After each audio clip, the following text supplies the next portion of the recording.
Oke, silakan nanya. Ya, sebelumnya selamat untuk Kiano. Tepuk tangan Kiano. Ulang tahun nih. Gimana mungkin perayaannya Kiano sendiri, Mas Baim? Ulang tahun Kiano itu kemarin di Ancol. Habis itu yang prepare sebenarnya Paula. Terus habis itu senengnya semua orang datang ke sana ya. Dan lagi pandemi begini akhirnya kita mau nggak mau kita harus cari aman ya, kita book Atlantis. Tapi ya alhamdulillah senang semuanya. Pemilihan lokasinya kenapa memilih Ancol sih Mas untuk perayaan? Paula sebenarnya, tapi kita udah lama ya milihnya, ada berbagai macam tempat dan maunya yang gede karena dia itu temennya lumayan banyak. Jadi akhirnya pilihnya ke itu, kemana, ke Atlantis, karena saya kepikiran juga pas ulang tahun saya mana nanti ke sana juga, karena menyenangkan sih anak-anak kecil senang. Sekarang tuh kalau misalkan ada acara mikirnya bukan saya, tapi lebih ke anak, gimana caranya main lah semuanya. Jadi Kiano dapat hadiah apa? Kiano dapat hadiah apa? Mobil? Banyak ya hadiahnya. Mobil? Ada mobil nggak? Ada. Oh ada. Kiano seneng nggak hadiahnya? Seneng banget Mas Kiano. Kiano mau naik ngengeng papa? Nah, iya. Mas, sejauh ini perkembangan Kiano di usianya yang sekarang sudah seperti apa sih? Mengingat kan udah punya adik juga nih. Kalau Kiano itu sekarang sudah dia tuh cepet ini ya, cepet nanggap untuk orang bicara. Saya tuh agak-agak dan keluarga teman-teman juga lumayan agak kaget di situ karena banyak yang seusia dia tuh belum bisa ngobrol ya. Oh ini kayak udah ngerti semuanya. Kiano mau apa? Aktif banget. Ini namanya siapa? Mbak She? Mbak Shelly. Kemarin kita ketemu ya. Siapa namanya Mbak She? Ini pintar loh. Jadi dia itu udah bisa majuin mobil, mundurin mobil. Jadi di ini ya, itu sih perkembangan dia yang lumayan agak bikin kita kaget. Dan dia itu nggak takut sama orang. Iya. Cemburu-cemburu sama adiknya mungkin? Enggak, sayang sama adiknya enggak? Sayang. Sayang. Sayang. Dia ngerti sih, ngerti apa yang kita ngobrol. Mas Baim, Kiano anak yang nurut ya sih kalau misalnya papahnya atau mamahnya ngomong sesuatu terus dia langsung ikutin gitu? Sebenarnya nurut atau enggak sebenarnya ajaran dari kitanya ya. Jadi saya itu nggak pernah marah sama dia, nggak pernah. Jadi saya mengenai anak tuh belajar dari satu orang ya sebenarnya. Kalau kalian tahu tuh anaknya Roni Patina Sarani yang dia narkoba. Ada satu yang nempel banget di saya ketika dia narkoba dulu. Separahnya dia, ayahnya selalu meluk dia dan bilang kamu akan jadi anak baik. Ada satu momen yang dia timpukin ya, itu parah banget dah.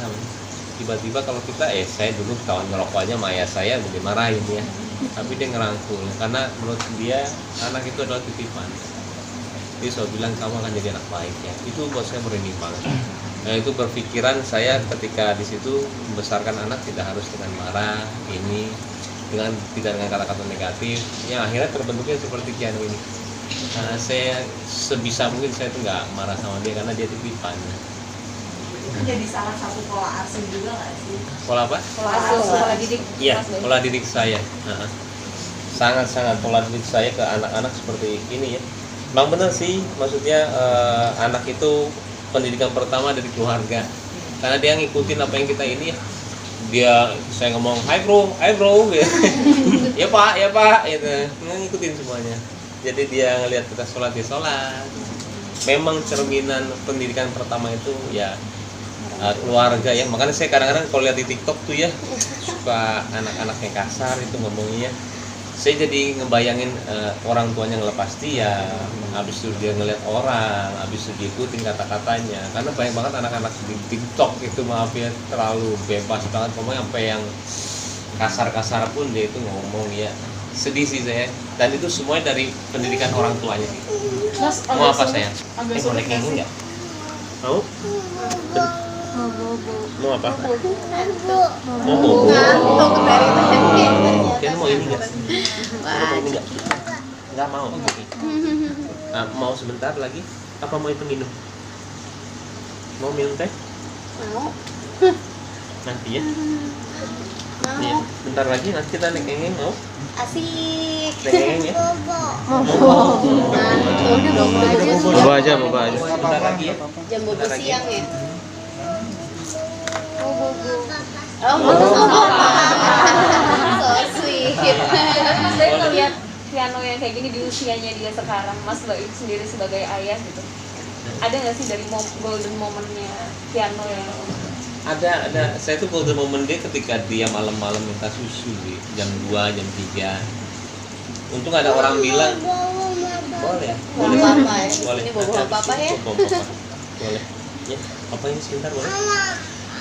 Hah? Bentar aja. Boleh? Nanti papa naik yang ini ya? Boleh? Asik. Bapak punya kakak. Iya. Jadi golden momennya saya itu pas dia bangun jam 2, jam 3, karena orang juga bilang, pas anak segede gini nikmati nih, karena nanti setelah gede dia nggak begini minta papa susu. Jadi kayak kadang-kadang orang ngerasa beban, saya balikin ke arah yang positif. Malah itu yang saya tunggu-tunggu kalau jam 2, jam 3.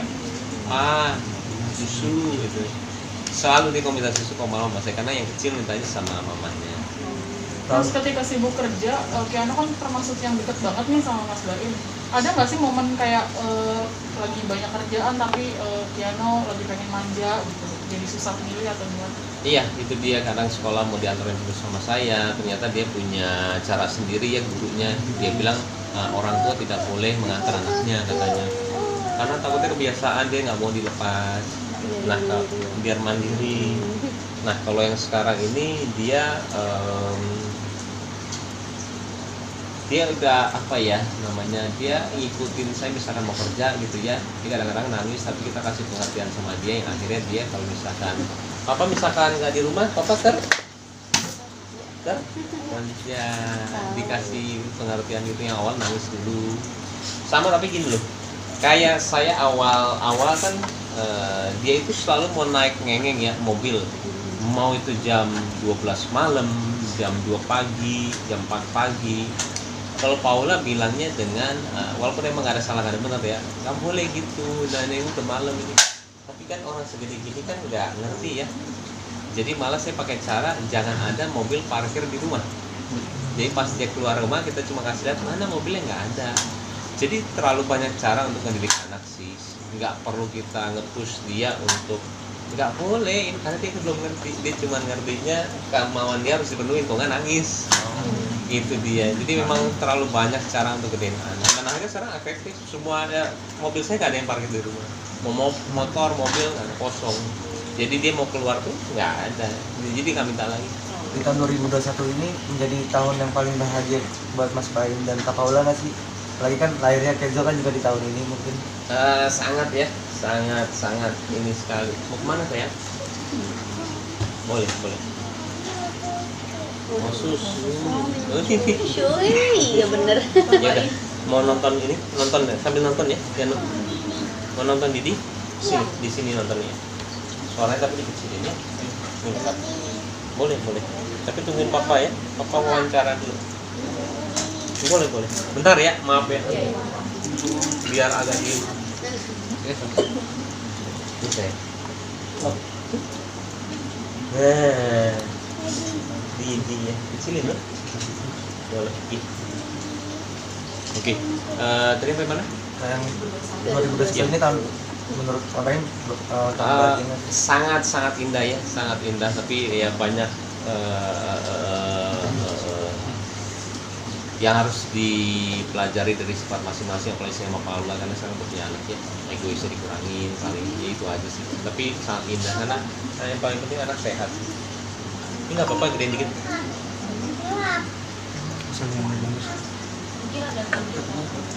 Tapi Mas Baim sendiri untuk hikmah yang diambil di tahun ini gimana sih Mas? Hikmah untuk tahun ini? Iya. Banyak lika-liku pasti kan Mas Baim menghadapi tahun ini mungkin malah terlalu banyak indahnya. Kadang-kadang kita perlu yang namanya cobaan ya, ujian ya. Makanya kemarin pas ada seri ujian cobaan, saya senang sebenarnya. Tapi alhamdulillah ya, saya bilang karena terlalu indah sih saya dari kawin sampai sekarang itu. Aduh, kerjaan lancar, habis itu itu punya perusahaan, habis itu anak lucu, habis itu anak kedua juga sehat, lucu. Kadang-kadang saya suka mikir cobanya apa ya, karena saya orang yang sangat percaya cobaan. Semakin orang dikasih, semakin cobaannya gede. Makanya saya pas Paula pas 7 bulan tuh dia DPD, saya malah alhamdulillah sayangnya, mudah-mudahan ini cobaannya. Saya bilang jangan sampai anak tuh kenapa-napa, kita yang kenapa-napa. Alhamdulillah semuanya itu alhamdulillah. Nah, makanya pas ada kasus saya juga waktu itu, saya bilang alhamdulillah, saya harus seperti itu, kan terlalu indah hidup saya. Dari yang semua tuh komen tuh pujian semua, nggak pernah saya di tahun 2018 tuh melihat komen tuh negatif, semua pujian semua. Kadang-kadang bahaya sih. Makanya kemarin tuh cuma diputer aja semuanya jadi benci sama saya, tapi saya bilang alhamdulillah saya harus seperti itu, karena hidup tuh emang harus seperti itu, nggak ada yang bisa begini terus, harus ada begininya. Tapi gimana cara kita nyelesainnya itu loh, gimana cara nyelesainnya, gimana cara kita dua pihak jadi enak, gimana caranya, semua tentang belajar. Saya dari kejadian itu juga belajar, saya sama orang tua sekarang sama di luar juga nggak terlalu kayak begitu lagi, jadi belajar lah. Tapi saya selalu bilang alhamdulillah dan kayak nggak ada masalahnya gitu. Mas, ketika banjir